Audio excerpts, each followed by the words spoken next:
All shot sanctifiers. I want to start off by giving all orders and praise and glory to Yahweh by Hashem, Yahweh Shah by Hashem, Kwakadash.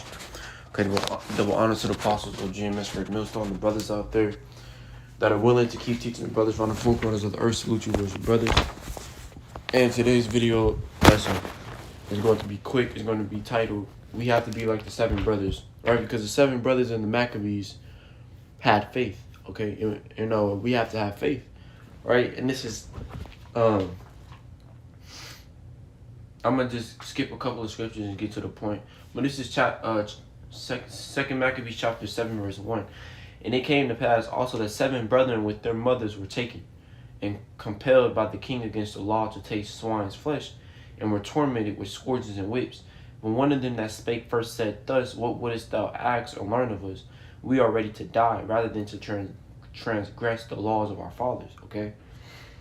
Then the king, being in a rage, commanded pans and cauldrons to be made hot, which forthwith being heated, he commanded to cut out the tongue of him that spake first, and to cut off the uttermost part of his body, the rest of his brethren and his mother looking on. Now when he was thus maimed in all his members, he commanded him, being yet alive, to be brought to the fire, and to be fried in the pan. And as the vapor of the pan was for a good space dispersed, they exhorted one another with the mother to die manfully, saying thus, "The Lord's power looketh upon us, and truth hath comforted us, as Moses in his songs, which witnesses to their faces, declared, saying, he shall be comforted in his service." So when the first was dead after this manner, they brought the second to make him a mocking stock. And when they had pulled off the skin of his head with the hair, they asked him, "Wilt thou eat before thou be punished throughout every member of the body?" All right. So all of them was dying. Okay. All of them was dying. All right. I'm going to jump down verse 8. But he answered in his own language and said no. Right. And that's the second son. So the second son said no. Because why? Because they was going to die. No. So technically the whole reason of this story is because they didn't want to eat swine's flesh. Okay. So the Edomite, I think it was Antiochus, came up to the house, or someone came up to the house the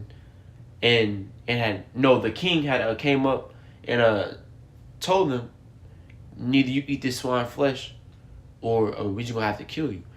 And the seventh son says no, right? So how much more when the end times come, right? Because when the end times come, you gonna have some of those that's gonna take that MOTB, and you gonna have some of those that's going to go against it and be like, no, and that's going to have to die, right? Because being in the truth, we're going to have to die for the Lord, okay?